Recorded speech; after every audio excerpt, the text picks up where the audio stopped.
أهلا بكم. فكرتوا قبل كده إزاي الورقة اللي في المحفظة أو الأرقام اللي على شاشة الموبايل ليها قيمة؟ الحقيقة إن وراهم قصة طويلة قوي. النهاردة هنرجع بالزمن لورا ونشوف سوا حكاية الفلوس من أولها خالص، من أيام ما كانت الناس بتبدل حاجات بحاجات لحد ما وصلنا لعالم الكروت والنقرات الإلكترونية. خلينا نبدأ بتخيل بسيط. تخيلوا كده إننا عايشين في وقت ما فيهوش ولا جنيه ولا دولار ولا أي عملة، والناس عايزة تشتري حاجات وتبيع حاجات. يا ترى كانوا بيتصرفوا إزاي؟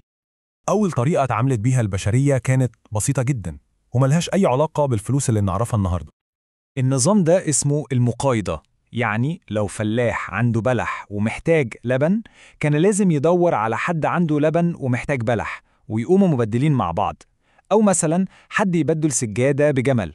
الحكاية كلها كانت تبادل مباشر، حاجة قصاد حاجة. وهي دي فكرة المقايضة بكل بساطة، تبادل من غير أي وسيط فلوس في النص.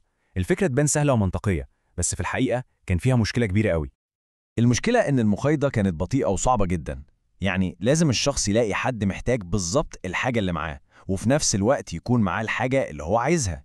يعني لو أنا معايا بلح وعايز لبن، ورحت الواحد عنده لبن بس هو مش عايز بلح، ده عايز سجادة، خلاص المصلحة وقفت. وبسبب صعوبة المقايضة دي كان لازم الناس تلاقي حل أذكى، حل يخلي التجارة تمشي أسرع وأسهل.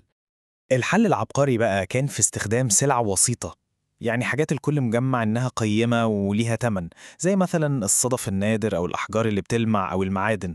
دي سهلت الدنيا خالص، لأن بقى ممكن الواحد يبيع البلح بتاعه وياخد قصاده صدف، وبعدين ياخد الصدف ده ويشتري بيه لبن من أي حد تاني. بس طبعا كل حل بيجيب معاه مشكلة جديدة. مع الوقت والتجارة كبرت، فكرة إن الواحد يمشي شايل كميات كبيرة من المعادن كانت متعبة وتقيلة قوي، فكان لازم يظهر حل عملي أكتر. وهنا ظهر الاختراع العبقري، العملات المعدنية، يعني قطعة صغيرة من المعدن عليها ختم بيقول قيمتها كام. دي كانت أخف، سهلة في الشيل، وانتشرت زي النار في الهشيم في الأسواق القديمة وفي القوافل التجارية. ومع انتشار فكرة العملات المعدنية دي، العالم كله دخل في عصر جديد، عصر ظهرت فيه عملات قوية لدرجة إنها قدرت توحد عالم التجارة بين حضارات وإمبراطوريات كاملة. تاريخ العملات المعدنية ده طويل قوي، من أول ما ظهرت خالص لحد ما بقت أساس التجارة في قوافل الصحراء، وبعدين وصلنا لواحدة من أهم العملات اللي عرفها التاريخ.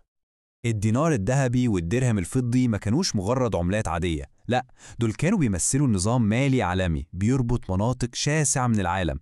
تخيلوا، من الأندلس في غرب أوروبا لحد الهند في آسيا. ده خلى التجارة أسهل بكتير جدا. بس تاني، كل ما النجاح بيكبر بتظهر تحديات جديدة. التجارة عمالة تنمو، والتجار محتاجين يشيلوا كميات أكبر وأكبر من الذهب والفضة. والموضوع ده ما كانش بس تقيل، لا ده كمان كان خطير جدا بسبب قطاع الطرق والسرقة. عشان كده الخطر والوزن التقيل للمعادن خلوا الناس تفكر في فكرة جديدة تماما، فكرة ثورية هتغير شكل الفلوس اللي نعرفها للأبد. الفكرة كانت بسيطة وفي نفس الوقت عبقرية. بدل ما التاجر يسافر وهو شايل أكياس الذهب، بقى بيروح لتاجر تاني كبير وموثوق ويديله الذهب وياخد منه ورقة مكتوب فيها المبلغ ده. الورقة دي اسمها الصك، وهي تقريبا زي الشيكات بتاعت دلوقتي. بالورقة دي كان يقدر يشتري بضاعته من مدينة تانية من غير ما يكون شايل معاه ذهب ولا فضة. الصك ده يعتبر من أوائل أشكال الفلوس الورقية في العالم، والفكرة كلها كانت قايمة على حاجة واحدة بس: الثقة بين التجار. طبعا زي أي اختراع جديد، الفلوس الورقية دي كان ليها مشاكلها. يعني كانت ممكن تضيع أو تتسرق بسهولة، وكمان كان ممكن تتزور، ده غير أن طباعتها وإنتاجها في حد ذاته كان مكلف. وفي نفس الوقت اللي ظهرت فيه الصكوك كان في نظام تاني عبقري ومختلف بيشتغل، وبرضه كان الأساس بتاعه هو الثقة التامة بين الناس.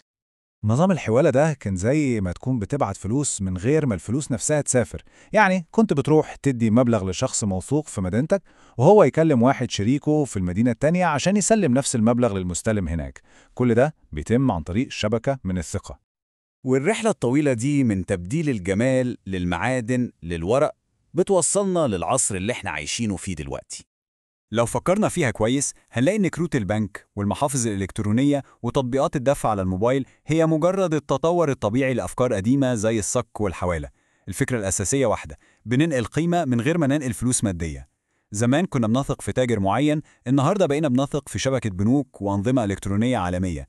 بس في النهاية الأساس هو الثقة. وده بيلخص الحكاية كلها.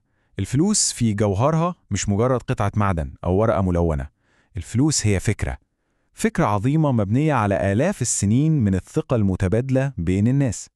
الرحلة دي بتورينا إن شكل الفلوس دايماً بيتغير وبيتطور عشان يحل مشاكلنا ويسهل حياتنا. والسؤال اللي لازم نسأله دلوقتي، يا ترى إيه هو الشكل الجاي للفلوس في المستقبل؟ ده اللي الأيام الجاية هتكشفه.